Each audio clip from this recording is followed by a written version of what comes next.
आता पुण्यात्म्यांनो, हा 3 अक्षरी मंत्र जो आहे ही साधना आहे. आता काय, जसं आमचे जे इष्ट आहेत ते तर परमात्मा सत्पुरुष कबीर साहेब आहेत.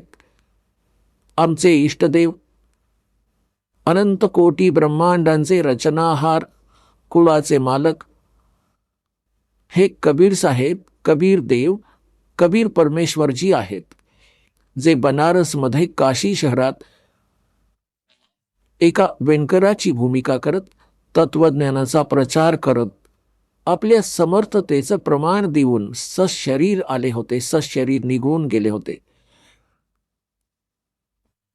हे आमचे पूज्य इष्टदेव आहेत. आता जसं आपणास जलाचा महिमा माहिती आहे आणि जल प्राप्त करण्यासाठी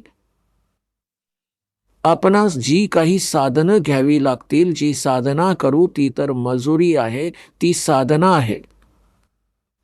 आता उद्देश काय? ती जलप्राप्ती आहे, ते आमचं उद्देश आहे. तर ज्या साधनेत आपण अवजारे प्रयोग करू ती आमची उपास्य नाही आहेत, ती आमची ते साध्य नव्हे, ती साधना आहे. आपली जी प्राप्ती ती जल आहे, आमचा उद्देश ही जलप्राप्ती आहे. तर जसा हा ओम आणि तत्सत या 3 मंत्रांचा जप आहे, आपणास त्या परम अक्षर ब्रह्मला प्राप्त करायचं आहे. त्या गीतेच्या अध्याय नंबर 18च्या श्लोक नंबर 62 मध्ये गीता ज्ञानदाता म्हणतो की अर्जुन, तू सर्व भावाने त्या परमेश्वराला शरण जा, त्याच्या कृपेनेच तू परम शांतीला आणि सनातन परमधामाला प्राप्त होशील. यातून सिद्ध झाले की गीता ज्ञानदात्याहून अन्य ते परम अक्षर ब्रह्म आहे. त्याला शरण जाण्याने परम शांतीला आणि सनातन परमधाम, जे कधी नष्ट न होणारं शाश्वत स्थान, सतलोक स्थान प्राप्त होईल. आणि गीता ज्ञानदात्याने आपल्याविषयी सांगून टाकले की माझे आणि तुझे अर्जुना, 4थ्या अध्यायाच्या 5 आणि 9 मध्ये गीताजीच्या श्लोकात आणि 2ऱ्या अध्यायाच्या 12 मध्ये 10व्या अध्यायाच्या 2ऱ्या श्लोकात, अर्जुना तुझे आणि माझे खूप जन्म होऊन गेले, तू जाणत नाहीस, मी जाणतो. आता म्हणून याने 18व्या अध्यायाच्या 62व्या श्लोकात म्हटलंय की सर्व भावाने तू त्या परमेश्वराला शरण जा, त्याच्या कृपेने तू परम शांतीला, सनातन परमधामाला प्राप्त होशील. गीताची अध्याय नंबर 15च्या श्लोक नंबर 4 मध्ये स्पष्ट झालं की तत्वदर्शी संतांच्या प्राप्तीनंतर परमेश्वराच्या त्या परमपदाचा शोध घ्यायला हवा, जिथे गेल्यानंतर साधक पुन्हा परतून कधी संसारात येत नाही. एकट्या ओम नामाचा जप करून यानं सांगितलं काय फायदा मिळेल.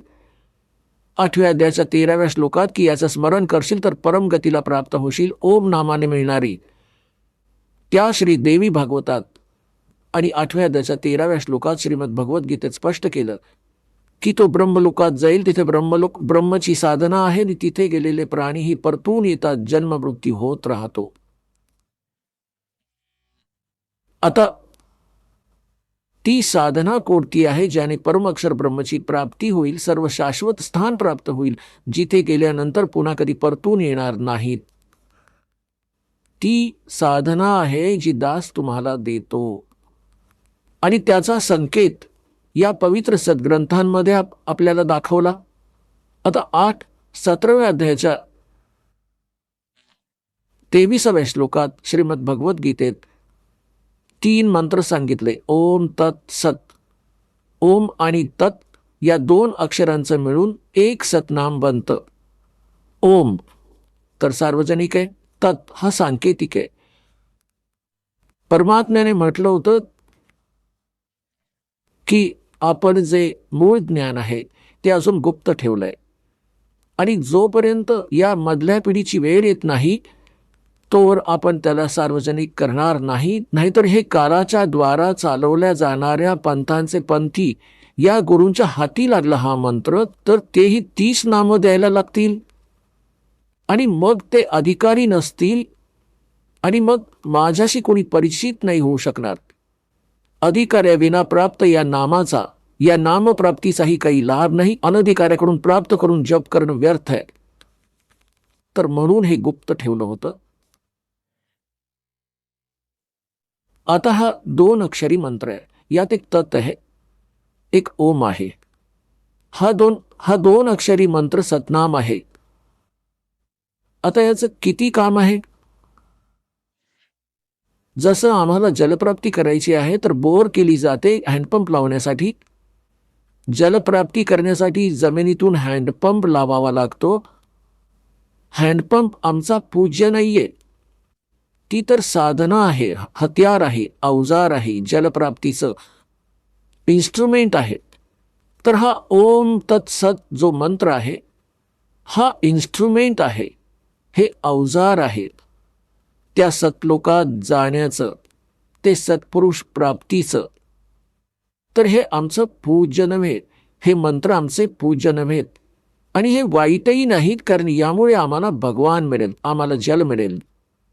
तर ओम नित्तचं काम आहे श्वास आणि उच्छ्वासाचं स्मरण करावं लागतं. एका मंत्राला बाहेर सोडायचंय, एकाला आत घ्यायचंय. तर असं समजा जसं आपण बोर मारतो पृथ्वीवर, पृथ्वीच्या आत ती खोदतो, बोर असते लोखंडाच्या पाईपसारखी आणि ती ठोकतात खाली, टोकदार असते पुढे आणि त्यात माती भरली जाते, ती माती बाहेर टाकली जाते, मग तिला पुन्हा ठोकतात. मग त्याच्याच बरोबर पायी पायी खाली सोडला जातो, खाली सोडत राहतात. तर त्या बोरनी पाईपचं काम आहे त्या जलापर्यंत पोचणं. जलप्राप्ती नाही करू शकत ती बोरनी पाईप. जलप्राप्तीसाठी हँडपंप लावावा लागेल, त्यावरनी तो हँडपंप हलवावा लागेल, तेव्हा ते जल मिळते. असे ओम आणि तत् हा 2 अक्षरी मंत्र समजा. बोर मारायची श्वास उच्छ्वासाने, आणि जेव्हा कारागीर म्हणजे मेकॅनिक, मिस्त्री हँडपंप आणणारा हे बघेल की आता हँडपंप लावण्याची, बसवण्याची वेळ आली आहे, जेव्हा जल मिळेल तर तेव्हाच त्यावर हँडपंप लावतो, नाहीतर म्हणत राहतो की बोर आणखी ठोका, आणखी खोदा, खोदत राहा. तर पुण्यात्म्यांनो, ज्या समयी तुमची या सतनामाच्या भक्तीची कमाई, तुमच्या भक्तीची कमाई जेव्हा ठीक होईल त्यावेळी सारनाम दिलं जाईल. तेव्हा हे सारनाम समजा हँडपंप आहे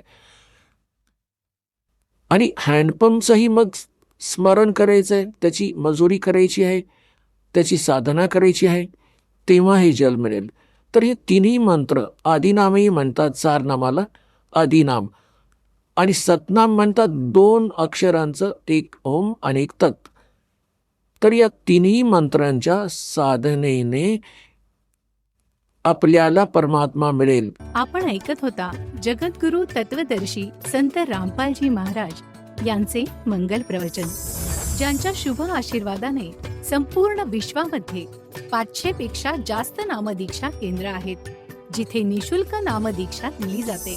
निशुल्क नामदीक्षा प्राप्त करण्यासाठी आणि अधिक माहितीसाठी संपर्क करा 7030303951 7030303952.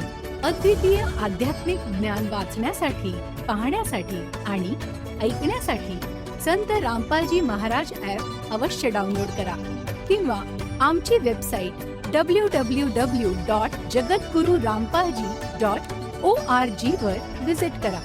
आम्हाला सोशल मीडियावर फॉलो करा. सर्व पवित्र धर्मांच्या पवित्र शास्त्रांवर आधारित प्रमाणित अनमोल पुस्तक ज्ञानगंगा किंवा जगण्याचा मार्ग यापैकी कोणतेही एक पुस्तक निशुल्क मागवण्यासाठी आपण आम्हाला आपले पूर्ण नाव, पूर्ण पत्ता, पिनकोड आणि फोन नंबर सह लिहून 7030303951 किंवा 7030303952 या नंबरवर SMS करू शकता किंवा 7030303950 या नंबरवर व्हॉट्सअप देखील करू शकता.